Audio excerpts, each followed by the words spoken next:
Light is Britain's far-right conspiracy theory paper spreading hate and vicious lies. No, that's what the BBC say. The Light is the only national newspaper bringing you the real news and informed opinion on what's really going on today. You can subscribe, order copies, submit articles, and read back issues on our website, thelightpaper.co.uk, and see for yourself why the establishment are so worried about the uncensored truth getting out to people every month. The Light Paper. Not far right, just right so far. thelightpaper.co.uk.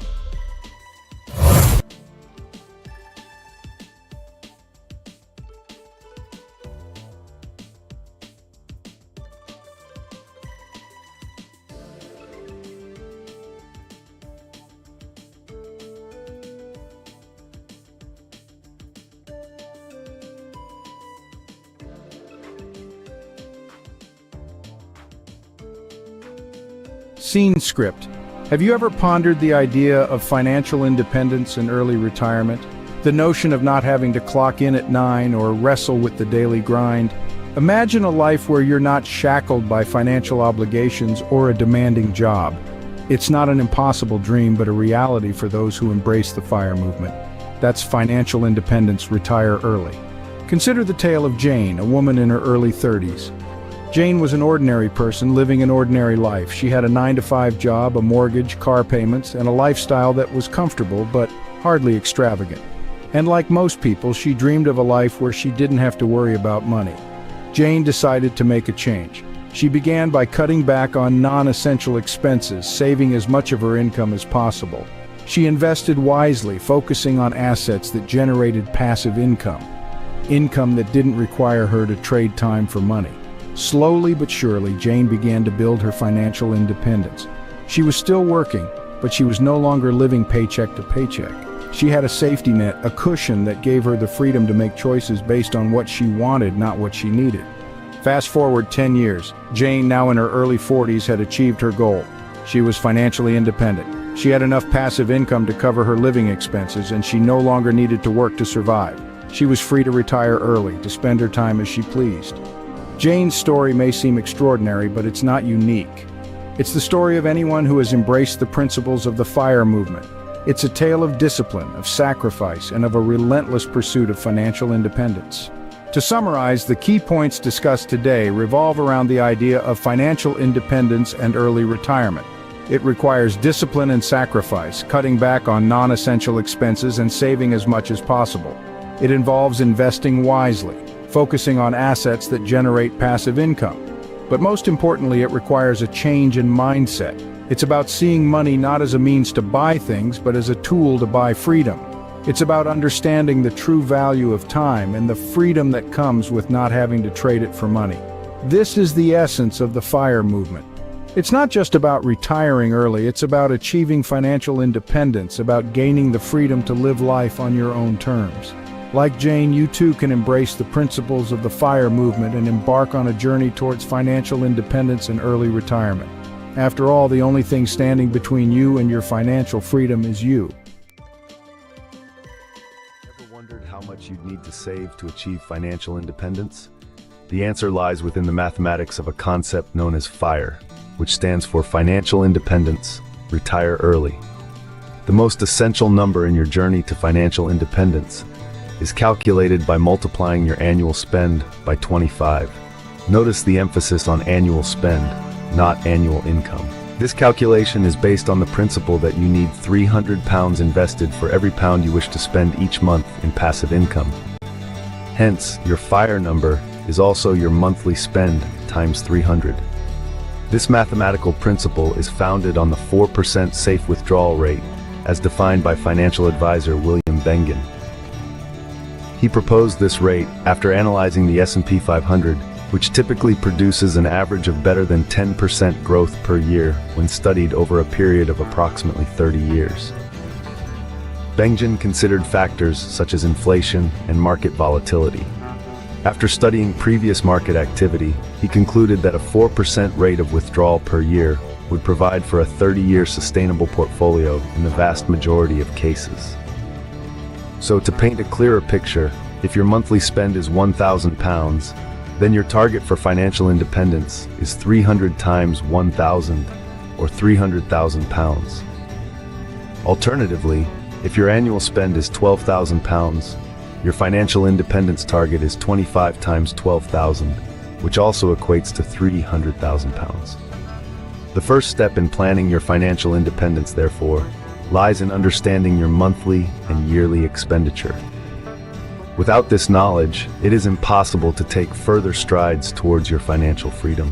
In summary, the mathematics of FIRE revolves around the principle of multiplying your annual spend by 25 or your monthly spend by 300 based on the 4% safe withdrawal rate. Knowing your monthly and annual spend is crucial in determining the amount you need to save to achieve financial independence. Armed with this knowledge, you can then plan your journey towards financial freedom. Remember, the journey to financial independence is not a sprint, but a marathon. Embrace the mathematics of FIRE and take the first step towards your financial independence today.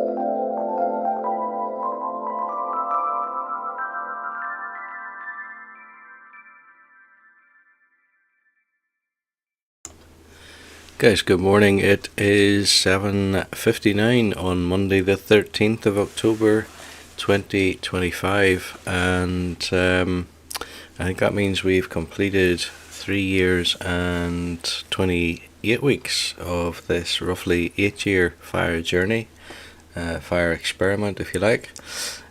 Just to quickly point out the drop in price at close on Friday. The market closed at 94, or not the market, but the stock closed at 94.13, down 1.8% almost. If you look at the graph there, it is barely perceptible. The green line is where the market price is. It's still above the previous high. So although it had closed down slightly, it's not really had that much of an effect, despite the fact that the media had quite a bit to say about it, and were trying to imply that the market had been greatly affected by Donald Trump's threat to China that he might increase tariffs by a further 100% on top of whatever tariffs they're already paying. I think that was if they didn't remove tariffs that they had said they were going to impose on minerals. If I remember correctly, it was something along those lines.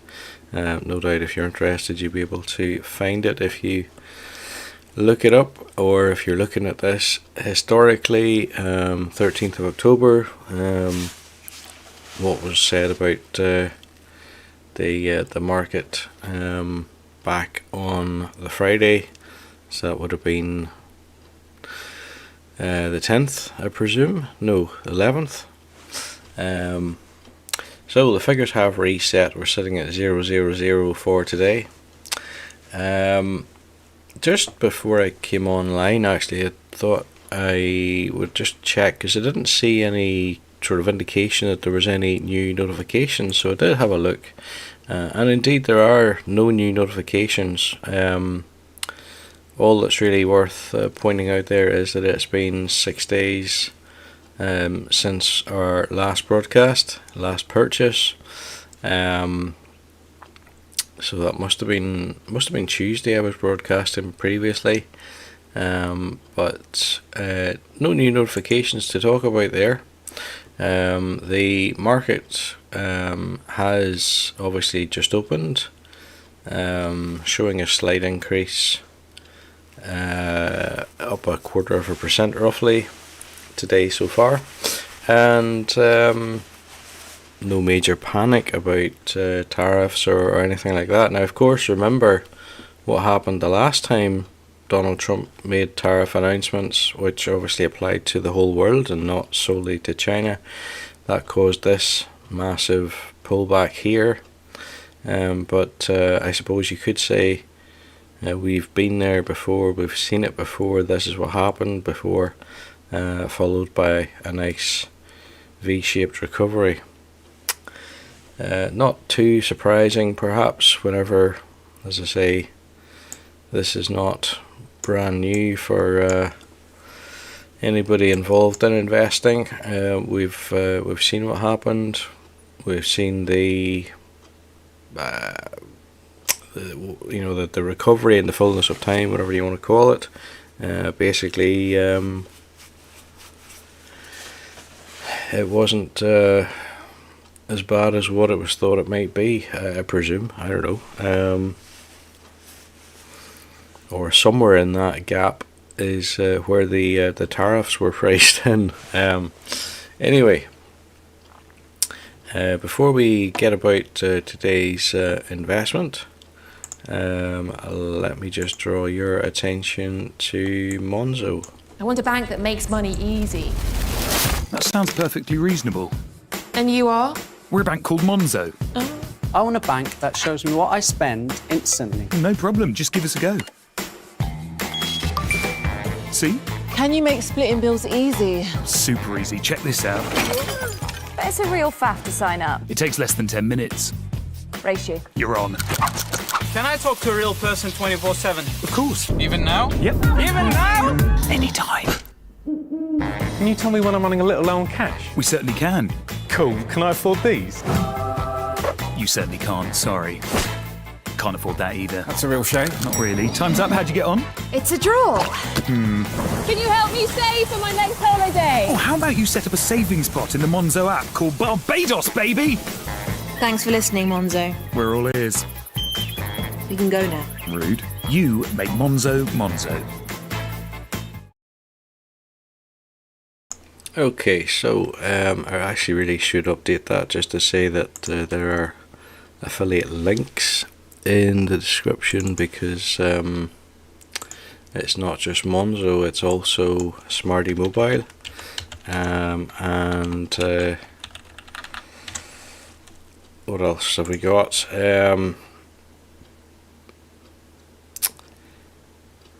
Smarty Mobile and Trading 212. Actually, currently there's a excuse me. Currently there's the ability to pick up some free shares if you use the affiliate link in the description for Trading 212.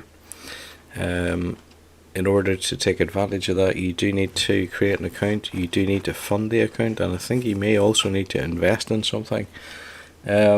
So it would be fair to say that it is not without risk, and the only people that I would encourage to actually take advantage of that affiliate link are people who have already done their research, who are sure that they want to invest, that they understand the risks as regards investing, that they are sure that they do not require financial advice, who appreciate that you may get back less than you invested, who have already considered the other trading platforms available to them, and other ways to invest, and who have, despite everything, concluded that they do want to sign up with Trading 212 and that they were going to create an account anyway. And if you tick all those boxes, and I appreciate that's quite a lot of boxes to tick, then and only then would I suggest that you make use of the affiliate link in the description. So before we go ahead and do our investment, let's actually just take a look at the portfolio itself. So the current portfolio value is sitting at 28,800. The return on investment 30.5%. There are 305 shares in the portfolio, and the average purchase price currently sitting at 72.36, say. So with that said, let's go ahead and do our weekly purchase. Regular viewers will know that each week I invest 120 theoretical pounds in the Vanguard S&P 500 exchange traded fund, seen here on the Trading 212 practice platform. And at the current market value, that's going to give us roughly 1.27 shares. I always buy if I can on the open market. I believe the market is open currently. So it is a market buy. There's no stops, no limits or anything like that. Let's send the buy order. It has executed, and we got 1.27 shares for a purchase price of 94.48.5. The figures do appear to have updated, and that means that our portfolio value is now 28,950 odd. The return on investment barely affected, 30.4%. And now we've got 306.5 shares for an average purchase price of 72.45. I think I'm right in saying that has increased by 10p, it's something like that. Barely affected, as I say. In the earlier days, whenever you've only got a few £100 in the portfolio, you will be able to affect the average purchase price by significantly more than that. Not that that matters very much. So that's probably it for this week, because as I say, there are no notifications. What else is there? There's no notifications. There's really not an awful lot to talk about. The market obviously had reacted as it had reacted, and we've done our weekly investment. So guys, a short one this week, but at almost 10 minutes past 8, that is our week's investment concluded. I'll be back next week with more, and in the meantime, it just remains for me to wish you a good week. Please come back next week if you're interested in following the journey. Bye for now.